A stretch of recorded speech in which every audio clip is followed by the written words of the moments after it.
Friends, welcome to கலைஸ் kitchen. இன்றைக்கி நம்ம இந்த வீடியோவில் என்ன பார்க்க போகிறோம் அப்படின்னா, பனானா பேன் கேக் எப்படி பண்ணுறதுன்னு தான் பார்க்க போகிறோம். வாங்க வீடியோக்குள்ளே போகலாம். பனானா பேன் கேக் பண்ணுறதுக்கு நான் இன்றைக்கி நேந்திரம் பழம் எடுத்திருக்கேன். நீங்கள் எந்த மாதிரியான வெரைட்டியான பனானாவும் எடுத்துக்கலாம். அதுக்கப்புறம் 1 கப் அளவுக்கு கோதுமை மாவு எடுத்திருக்கேன். அப்புறம் நாட்டு சக்கரை ஒரு 3 டேபிள் ஸ்பூன் அளவுக்கு சேர்த்துக்கிறேன்.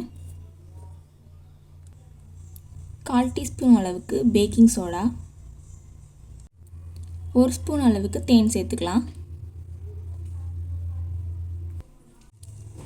1 டம்ளர் அளவுக்கு பால் சேர்த்துக்கலாம். இதை கொஞ்சம் கொஞ்சமாக சேர்த்து நம்ம மிக்சியில் அரைச்சி எடுத்துக்கலாம். நான் லைட்டாக மிக்சியில் அரைச்சி எடுத்துகிட்டு வந்திருக்கேன். இப்போ இதில் மிச்சம் உள்ள பாலையும் நம்ம சேர்த்துக்கலாம்.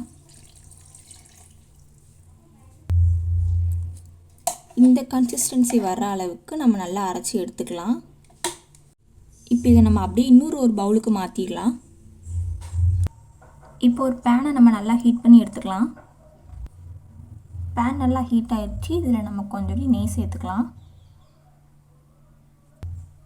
இப்போ நம்ம ரெடி பண்ணி வச்சுருந்த பேட்டர்லேருந்து ஒரு கரண்டி மட்டும் எடுத்து பேன் கேக் மாதிரி ஊற்றி எடுத்துக்கலாம்.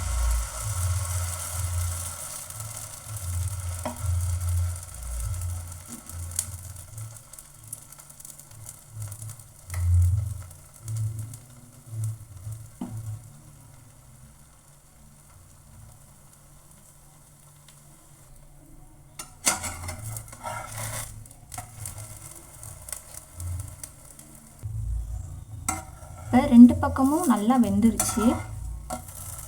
இதே மாதிரி நம்ம எல்லா மாவையும் போட்டு எடுத்துக்கலாம். நான் இந்த பேட்டரில் கொஞ்சம் நட்ஸ் சேர்த்துக்கிறேன். உங்களுக்கு வேணால் நீங்கள் சேர்த்துக்கோங்க, இல்லைனா ஆப்ஷனல் தான். அவ்வளோதான் ஃப்ரெண்ட்ஸ், நம்மளோட பனானா பேன் கேக் ரெடி. இந்த வீடியோ பிடிச்சதுன்னா சப்ஸ்கிரைப் பண்ணுங்கள். இதை நீங்கள் ட்ரை பண்ணி பார்த்துட்டு எப்படி இருக்குன்னு கமெண்ட் பண்ணுங்கள். மறக்காமல் லைக் பண்ணுங்கள். உங்கள் ஃப்ரெண்ட்ஸ் அண்ட் ஃபேமிலிக்கெலாம் ஷேர் பண்ணுங்கள். பாய்.